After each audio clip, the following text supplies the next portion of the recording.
బత్తాయలు అని చెప్పేసి ఆరెంజ్ కలర్ని మెన్షన్ చేసుకుంటా మళ్ళీ హిందూస్నే టార్గెట్ చేసిండాడు. మీరు అందరు ఏరే పుష్పాలు అని చెప్పేసి మళ్ళీ వీడియో పెట్టేసిండు. మళ్ళీ ఇన్స్టాగ్రామ్లో బయటకు తీసుకొచ్చి పెట్టాడు. ఇన్స్టాగ్రామ్ పోతేంది నా బొచ్చు, ఇన్స్టాగ్రామ్ నుంచి నాకు రూపాయి రాదు, అందుకోసం ఇన్స్టాగ్రామ్ పోయినా నాకు ఏం ఫరక్ పడదు అని చెప్పిండాడు. యూట్యూబ్లో ఫాలో అవుతున్న సబ్స్క్రైబర్స్ అందరూ అన్సబ్స్క్రైబ్ చేసి ఆయనకి ఆ భయం అనేది క్రియేట్ చేయగలిగితే ఇట్లాంటి డ్రామాలు ఆడు ఇంకొకసారి చేయకుండా ఉంటాడు. చూసారా మీ అందరిని ఎర్రి పుష్పాలని చేసిన నేను అని చెప్పేసి మొహం మీద తిడుతున్నాడు. ఆ ఫాలోవర్స్తో నాకు ఇంటిగా కూడా ఫరక్ పడదు, మీతో రూపాయి వచ్చేదే లేదురా బై, ఇన్స్టాగ్రామ్ ఉంటేంది పీక్తేంది అని చెప్పి చెప్తున్నాడు. ఇప్పుడు సిగ్గు ఎవరికి ఉండాలా? వాడిని ఫాలో అవుతున్నా మీకుండాలనా, లేకపోతే ఫాలో అయినా కూడా వాళ్ళని ఎర్రోళ్ళని చేస్తున్నా వాడికి ఉండాలనా, లేదా వాని నెత్తిలో ఉన్న బలుపుని భూమికేసి కొట్టేలాగా దించుదామా అని చెప్పి మీరు డిసైడ్ గారు.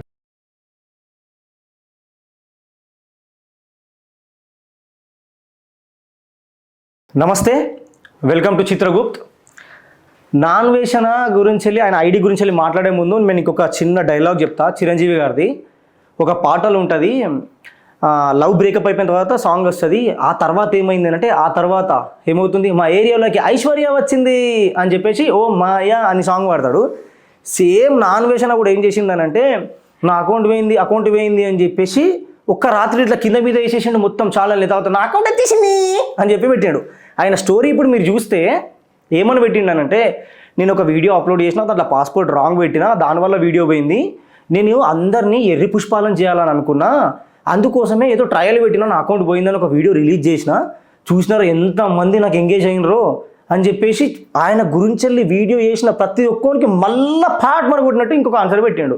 ఇన్ని మా చిత్రగుప్త్ ఎందుకు ఈ వీడియో ముందే చేయలేదు అందరిలాగా అని అంటే, వీని గురించే తెలుసు.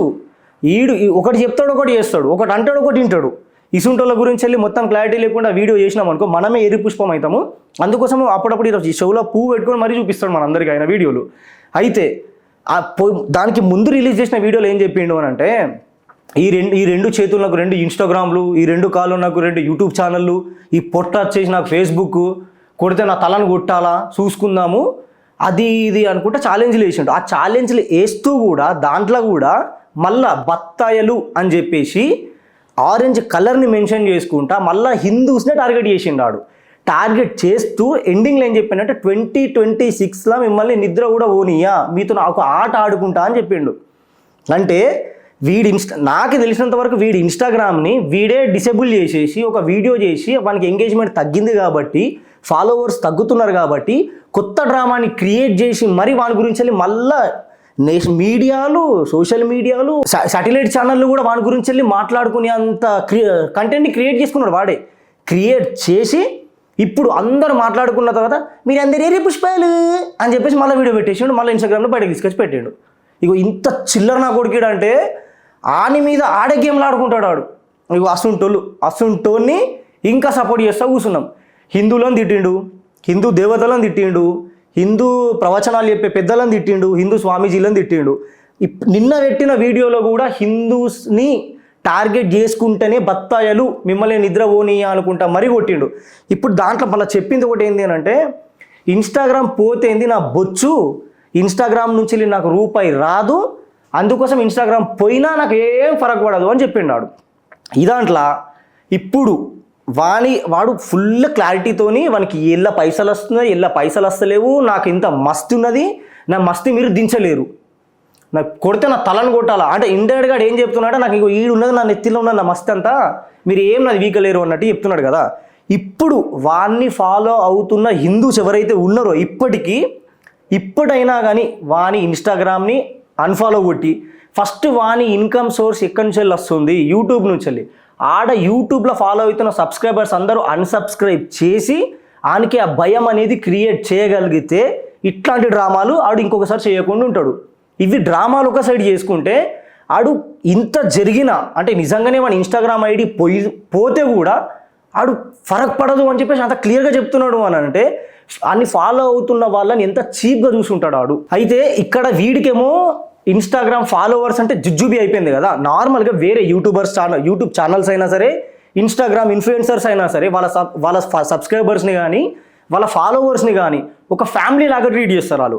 అంటే my Insta family, my YouTube family, అంటే ఏ ఛానల్ ఉంటే ఆ ఛానల్ ఫ్యామిలీ అని చెప్పి చెప్తారు. కానీ ఈడు ఇన్స్టా ఫ్యామిలీ మెంబర్స్ని మీరందరు ఎర్రోళ్ళు, మీరు ఎర్రి పుష్పాలు, మీరంతా వేస్ట్, మీతో నాకు ఫరక్ పడదు అని చెప్పేసి ఒక రోజు మొత్తం వాని ఇన్స్టాని క్లోజ్ చేసి మీ అందరినీ మీరు మీరు ఎర్రోళ్ళు అని చెప్పి అని మళ్ళీ నెక్స్ట్ డే ఇవాళ ఈవినింగ్ వచ్చేసరికి అంటే మళ్ళీ ఇన్స్టాగ్రామ్ని ఆన్ చేసి చూసారా మీ అందరిని ఎర్రి పుష్పాలని చేసిన నేను అని చెప్పేసి మొహం మీద తిడుతున్నాడు వాడు.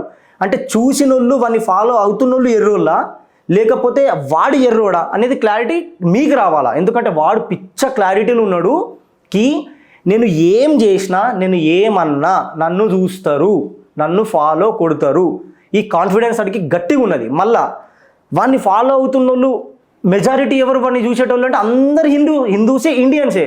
అడు నేషన్ని తక్కువ చేసి మాట్లాడిండు. చైనా గ్రేట్ అంటాడు, జపాన్ గ్రేట్ అంటాడు, ఆది యూఎస్ఏ గ్రేట్ అంటాడు. చైనాకి ఇండియన్ యూతే వేస్ట్ అని చెప్పిన వీడియోస్ కూడా వాడి బాగున్నాయి. అంటే ఇండియన్ యూత్ని తిట్టిండు, ఇండియాని డౌన్ చేసిండు, హిందువులను డౌన్ చేసిండు, హిందీ దేవదేవతలను తిట్టిండు, హిందూ పెద్దలను తిట్టిండు, హిందూ పంతులను తిట్టిండు, ఓవరాల్గా హిందూ యూత్ని అయితే ఇష్టం వచ్చినట్టు తిట్టిండు. ఇంత చేసినా వాడిని ఇంకా మీరు ఫాలో అవుతున్నారు అని బలమే వాని ఫాలోవర్స్. కానీ ఆ ఫాలోవర్స్తో నాకు ఇంటిగా కూడా ఫరక్ పడదు, మీతో రూపాయి వచ్చేదే లేదురా బై, ఇన్స్టాగ్రామ్ ఉంటేంది పీక్తేంది అని చెప్పి చెప్తున్నాడు. ఇప్పుడు సిగ్గు ఎవరికి ఉండాలా? వాడిని ఫాలో అవుతున్నా మీకు ఉండాలనా లేకపోతే ఫాలో అయినా కూడా వాళ్ళని ఎర్రోళ్ళని చేస్తున్నా వాడికి ఉండాలనా? ఇది మీరు డిసైడ్ చేయాలా. ఎందుకనంటే ఇట్లాంటి ఇన్ఫ్లుయెన్సర్లని, ఇట్లాంటి యూట్యూబర్లని ఎంకరేజ్ చేసుకుంటా పోతే ఒకరోజు మనకి నిజంగానే వాడు చెప్పిందే కరెక్టేమో అనే నమ్మే సిచ్యువేషన్కి తీసుకుపోయి ఫేక్ని కూడా నిజం అని చెప్తాడు, నిజంని కూడా ఫేక్ అని చెప్పేస్తాడు. ఇట్లాంటి వాళ్ళని అసలు నమ్మద్దు. ఇగో వీడు వాడి ఫ్యామిలీనే వాడు చూత చేసిండు అని అంటే వాడికి పడరాని వాళ్ళని ఏమన్నా చేయగలుగుతాడు వీడు. అంటే అట్లాంటి సిచ్యువేషన్స్ కూడా ఉన్నాయి. సన్నీ యాదవ్ అని చెప్పేసి కొంతమంది యూట్యూబర్లని, అంటే వానిలాగా ట్రావెలర్స్ ఎవరెవరైతే ఉన్నారో వాళ్ళని టార్గెట్ చేసి యూట్యూబ్లో ఫేమ్ అయిన వాళ్ళని డీఫేమ్ చేసి వాళ్ళని యూట్యూబ్లో లేకుండా కూడా చేసిన రోజులు ఉన్నాయి. అంటే వానికి కాంపిటీషన్కి ఎవరైనా నచ్చింది అనుకో, వాడి గురించి వెళ్ళి బ్యాడ్ చెప్పో ఏదో ఒకటి చెప్పి వాడు వాళ్ళ కెరియర్ని డౌన్ చేసేస్తాడు. అట్లాంటి వాళ్ళకి మనం ఇంకా సపోర్ట్ చేద్దామా? నిన్ను తిట్టే నీ దేశాన్ని తిడుతున్న వాడిని నువ్వు సపోర్ట్ చేస్తావా? ఓ హిందూ నీకు చెప్తున్నా, నీ ధర్మంని తిట్టి, నీ దేవుళ్ళని తిట్టి, నీ పెద్దలను తిట్టి, ఇగో ఇయ్యాల నిన్నే ఎదవని చేసినా వాడిని నువ్వు సపోర్ట్ చేస్తావా? ఇది నువ్వు డిసైడ్ చేసుకో. ఇది వానికి డ్రామా, జస్ట్ టైం పాస్ అంట. మీరు ఫాలో అయ్యి మీరు టైం ఇస్తే ఆ టైంని పైసగా మార్చుకొని బతుకుతున్న వాడికి మీరు టైం పాస్ అని చెప్పి క్లియర్గా చెప్పిండు వాడు. ఇక మీరు డిసైడ్ చేయండి కి వాడిని ఫాలో అయ్యి వాడిని ఇంకా లేపుదామా లేదా వాని నెత్తిలో ఉన్న బలుపుని భూమికేసి కొట్టేలాగా దించుదామా అని చెప్పి మీరు డిసైడ్ కాండి. అవుతారా అవ్వరా అది మీ చేతిలో పని. నేను చెప్పాలనుకుంది క్లియర్గా చెప్పిన వాడు మిమ్మల్ని ఎర్రి పుష్పాన్ని అయితే చేసిండు, ఇది మాత్రం ఫిక్స్. వాడి నోటితోని వాడే చెప్పిండు. ఇక మిగతాది మీ చేతిలో ఉంది. ఫాలో అవుతారా, అన్ఫాలో అవుతారా, ఏం చేస్తారా అనేది మీ ఇష్టం. Thank you. జై హింద్, జై భారత్.